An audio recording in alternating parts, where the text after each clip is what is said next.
एक होता है वली होना और दूसरा होता है वली गर होना। और इस पर मैं एक बात अर्ज कर रहा हूं इश्क की रोशनी में। हम तो हर बुजुर्गों के मानने वाले, हर बुजुर्ग हमारे सरों का ताज है। हम सुन्नी हैं। हम कौन है? अहले सुन्नत है। और अहले सुन्नत वही है जो हर बुजुर्गों का एहतराम करे, और यही ताजुल औलिया की तालीम रही है। मेरे उस्ताद मोहतरम मुफ्ती गुलाम मोहम्मद साहब अलैहि रहमा, मैं उनसे पढ़ता था, फजर के बाद उनके घर पे जाके मैं पढ़ा करता था अरबी।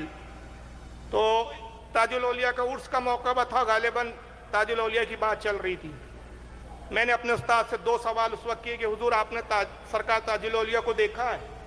कहा मुझे होश नहीं, मैं जनाजे में शरीक था, उस वक्त मेरी उम्र 5 साल थी। वालिद साहब ले आए और एक दुकान थी, वहां पे मुझे बिठा दिया कि यहाँ बैठो, और दुकान वाले से कहा बच्चे का ख्याल रखना। और मेरे वालिद नमाज जनाजा में शरीक हो गए। तो ताजुल औलिया के जनाजे में मैं शरीक था। देखो हल्का हल्का सा याद है जनाजे का एक मंजर के हुजूम है, भीड़ है, लेकिन बाबा ताजुल औलिया को ज़ाहिरी तौर पर मैंने होश में नहीं देखा क्योंकि मेरी उम्र 5 साल थी। मैंने दूसरा सवाल किया कि हुजूर ताजुल औलिया की मैं बहुत वाक़यात पढ़ता हूँ, गौर करता हूँ, तो हर वली के बारे में लिखने वाले लिखते ये अपने वक्त के कुतुब थे, ये अपने वक्त के अब्दाल थे, ये अपने वक्त के गौस थे, ये अपने वक्त के औताद में शाह थे, ये अपने वक्त के नजबा में थे। ताजुल औलिया का क्या मकाम? कोई लिख नहीं पाया, कोई समझ नहीं पाया। तब हुजूर मुफ्ती साहब अलैहि रहमा मुस्कुराते और कहते हैं कि जनाब तुम क्या समझोगे? यही सवाल हमने मुफ्ती आजम से पूछा था। सरकार मुफ्ती आजम शहजादे आला हजरत बारगाह ताजुल औलिया में हाजिर हुए विसाल के बाद। ज़ाहिरी मुलाकात साबित नहीं है, याद रखिए, ज़ाहिरी मुलाकात साबित नहीं है। हाँ अलबत्ता अशरफी मियाँ कचोचवी अलैहि रहमा उनकी मुलाकात ताजुल औलिया से साबित है। मुफ्ती आजम विसाल के बाद बारगाह ताजुल औलिया में अक्सर हाजिर होते थे। कहते एक बार जब हाजिर हुए, जलसे में आए, हम बारगाह ताजुल औलिया में ले गए, ज़ियारत हुई, फातिहा वगैरह पढ़ के जब निकले तो मुफ्ती साहब कहते हैं मेरे दिल में यही ख्याल आया मियाँ जो अभी तुमने पूछ लिया।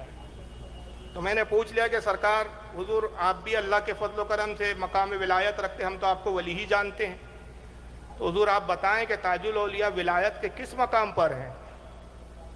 तो मुफ्ती आजम क्या कहें? जवाब क्या दिया सरकार मुफ्ती आजम ने? कहा मुफ्ती साहब ताजुल औलिया के मकाम विलायत का तयन करना चाहते हैं आप? ताजुल औलिया वली ही नहीं बल्कि वलीगर है। ये वली नहीं, वली ही नहीं बल्कि वलीगर, वली बनाते हैं। जो खुद वली बनाए, जो वली मेकर हो, उसका मकाम कौन क्या बताए भाई कि वो खुद किस मकाम पर है? यहाँ तो वली बनते हैं। तो आप कहते हैं हो जी बाबू ताजुद्दीन 1.25 लाख वली बनाएगा। अब उन 1.25 लाख में अब्दाल भी है, उन 1.25 लाख में औताद भी है, उन 1.25 लाख में नजबा भी है, उन 1.25 लाख में औताद भी है, उन 1.25 लाख में गौसे समा भी है। तो जो वक्त का गौस बनाता हो, जो वक्त का नजबा बनाता हो, जो गौस का औताद बनाता हो, जो गौस का अब्दाल बनाता हो, वो खुद मकाम विलायत के किस मकाम पर फायज हो? कौन समझा है मकाम ताजुल औलिया? ये मजाल किसकी जो समझ सके मकाम ताजुल औलिया? जुस खुदा के कौन समझा है और रुतबा आला तेरा? सिर्फ खुदा और उसका रसूल ही जानता है कि ताजुल औलिया किस मकाम पर थे।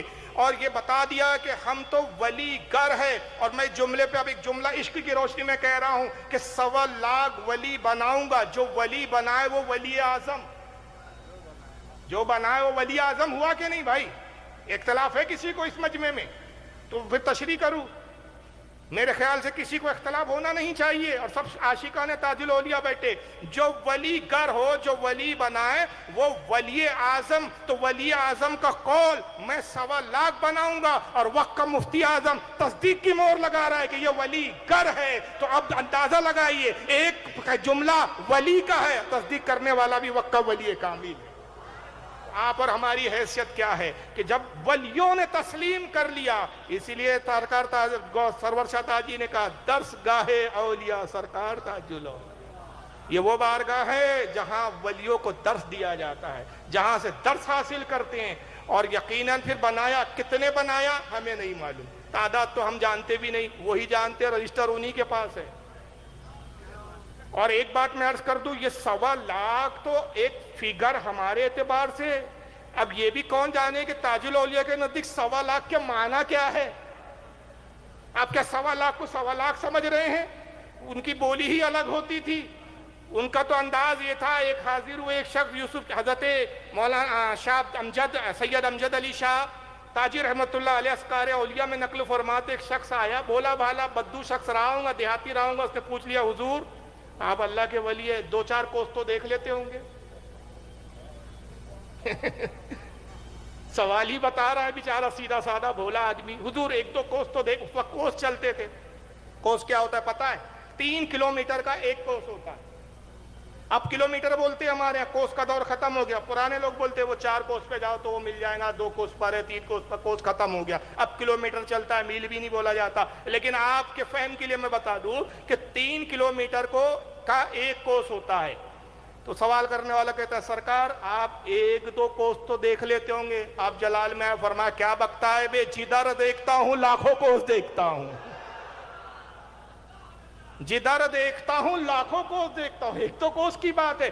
तो भाई ताजुल औलिया का कोस अलग है, किलोमीटर अलग है, तादाद अलग है, फिगर अलग है, उनकी दुनिया अलग है, उनका कौल अलग है, उस कौल का फहम अलग है, उसका इदराक अलग है। न हमारे पास इदराक है, न फहम है, न अक्ल है, तो हम समझे तो क्या समझे। तो मैं कहता हूं ये 1.25 लाख को सिर्फ 1.25 लाख ना समझिए, अल्लाह जाने कितने लाख छुपे हैं 1.25 लाख में।